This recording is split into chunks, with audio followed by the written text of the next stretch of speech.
Now we shall begin. You should answer the questions as you listen, because you will not hear the recording a second time. Listen carefully and answer questions 1 to 3.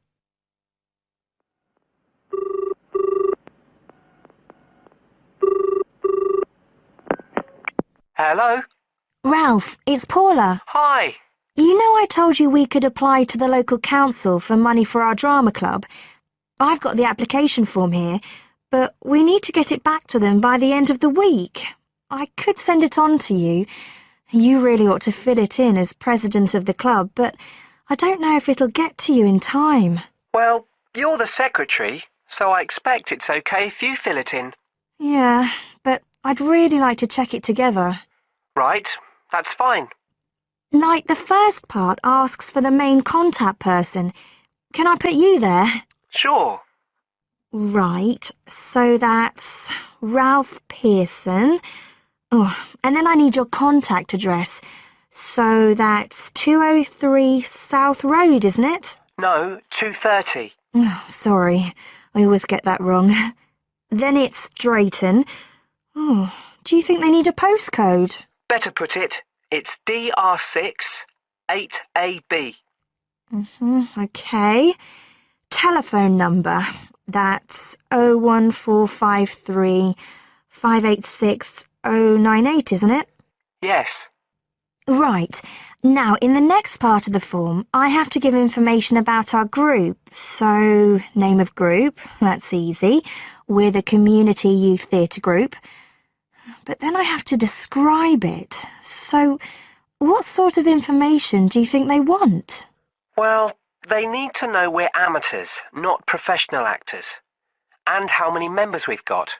What's that at present, 20? 18. And should we put in the age range, that's 13 to 22? No, I don't think we need to. But we'd better put a bit about what we actually do. Something like members take part in drama activities. Activities and workshops? OK. Right. That's all for that section, I think. Now listen and answer questions 4 to 10. Now, the next bit is about the project itself, what we're applying for funding for. So, first of all, they need to know how much money we want. The maximum's £500. I think we agreed we'd ask for 250, didn't we? OK. There's no point in asking for too much. We'll have less chance of getting it. Then we need to say what the project, the activity is. Right. So we could write something like, to produce a short play for young children. Should we say it's interactive? Yes, good idea. Right, I've got that. Then we have to say what we actually need the money for. Isn't that it? No, we have to give a breakdown of details, I think.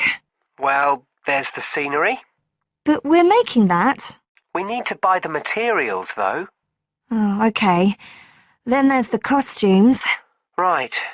That's going to be at least £50. OK. And what else?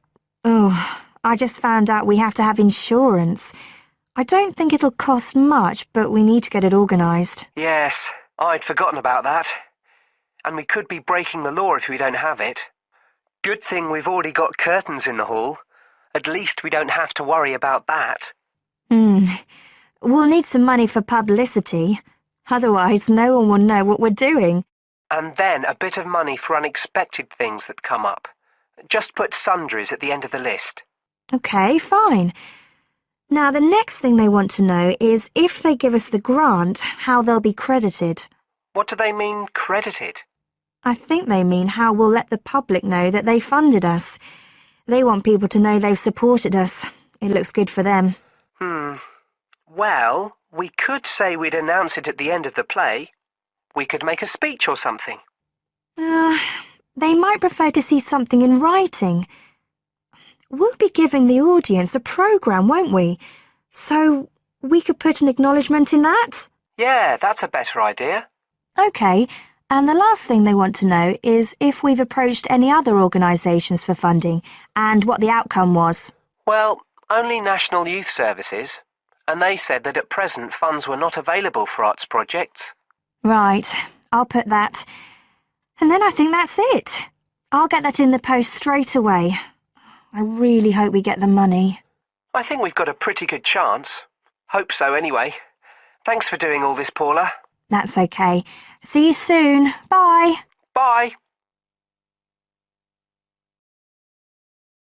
Now, listen carefully and answer questions 11 to 16.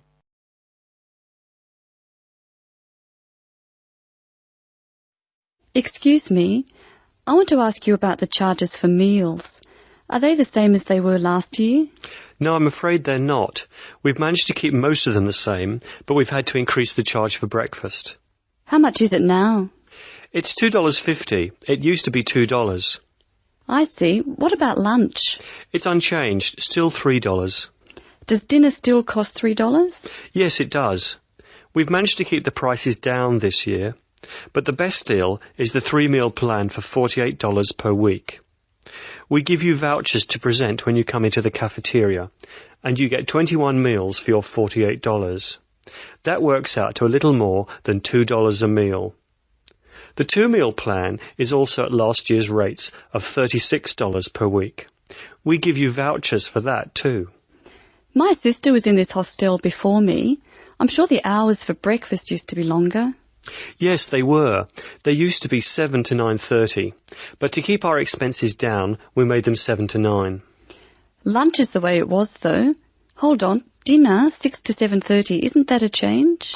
Yes, it is, and in fact the form is wrong. It used to be 5:30 to 7:30, but now it's 6 to 8 p.m. 6 to 8 p.m, that's good. So, which plan would you like?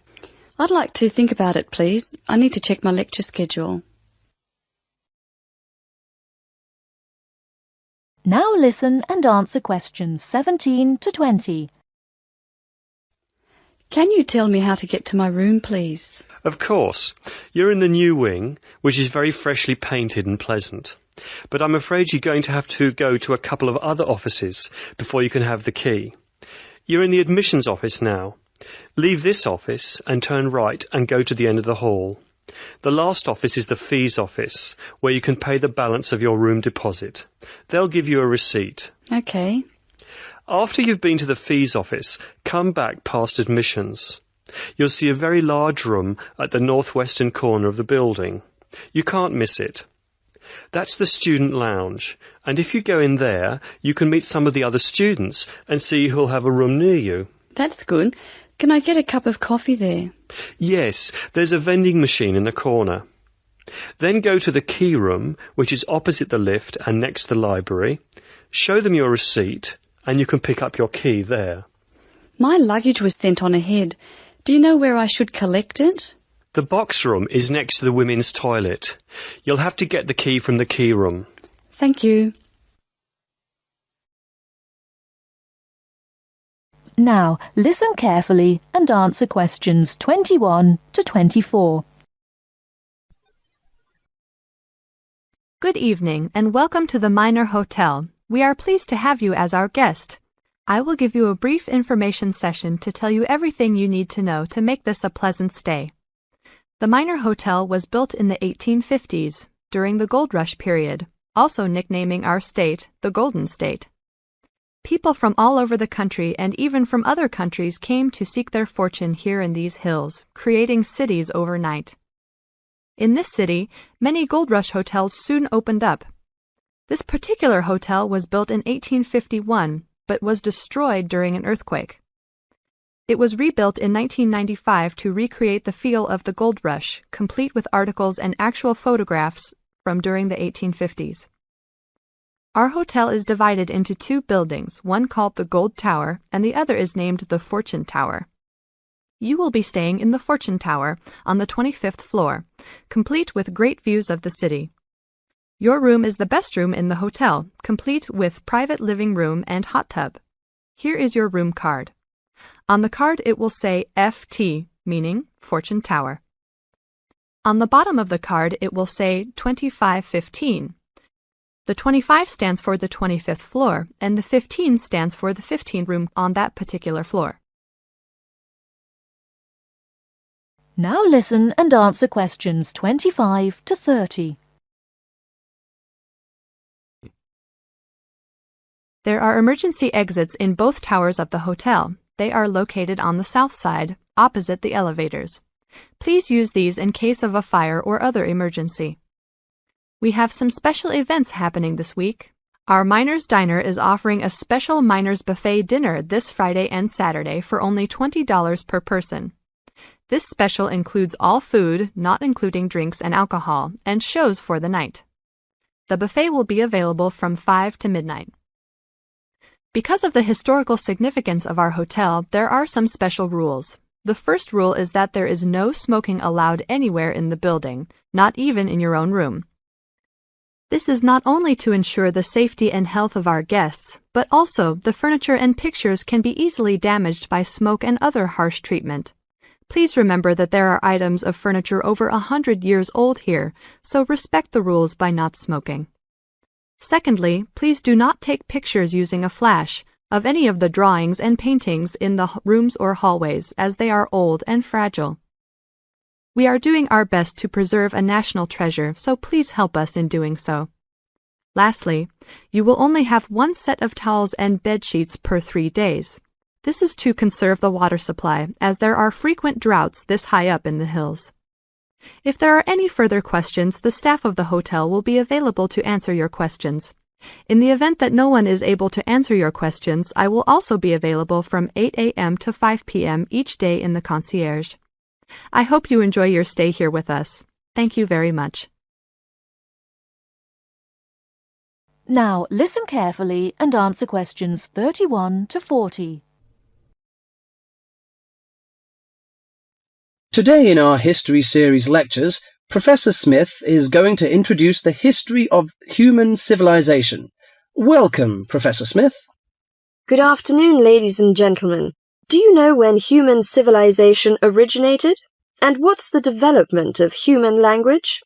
Well, the first 2 stages in the development of civilized man were probably the invention of primitive weapons and the discovery of fire, though nobody knows exactly when he acquired the use of the latter. The origin of language is also obscure. No doubt it began very gradually. Animals have a few cries that serve as signals, but even the highest apes have not been found able to pronounce words, even with the most intensive professional instruction. Apparently, a necessity for the mastering of speech is the superior brain of man. When man became sufficiently intelligent, we must suppose that he gradually increased the number of cries for different purposes. It was a great day when he discovered that speech could be used for narrative. There are those who think that in this respect, picture language preceded oral language. A man could draw a picture on the wall of his cave to show in which direction he had gone, or what prey he hoped to catch.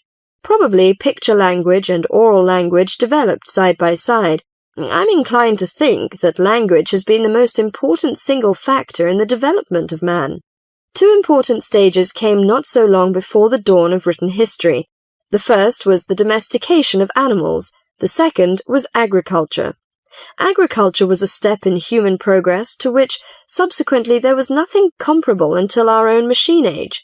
Agriculture made possible an immense increase in the number of the human species in the regions where it could be successfully practiced.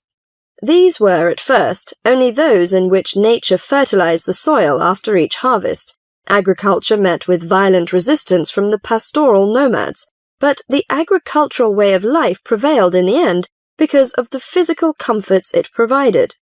Another fundamental technical advance was writing, which, like spoken language, developed out of pictures, but as soon as it had reached a certain stage, it was possible to keep records and transmit information to people who were not present when the information was given.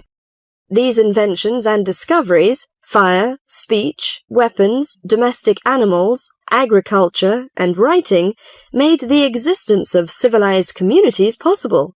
From about 3000 BC until the Industrial Revolution, less than 200 years ago, there was no technical advance comparable to these. During this long period, man had enough time to become accustomed to his technique and to develop the beliefs and political organizations to appropriate it. There was, of course, an immense extension in the area of civilized life. At first it had been confined to the Nile, the Euphrates, the Tigris, and the Indus, but at the end of the period in question it covered much the greater part of the livable globe. I do not mean to suggest that there was no technical progress during this long time. There was progress. There were even two inventions of great importance, namely gunpowder and the mariner's compass. But neither of these can be compared in their revolutionary power to such things as speech and writing and agriculture. You now have half a minute to check your answers.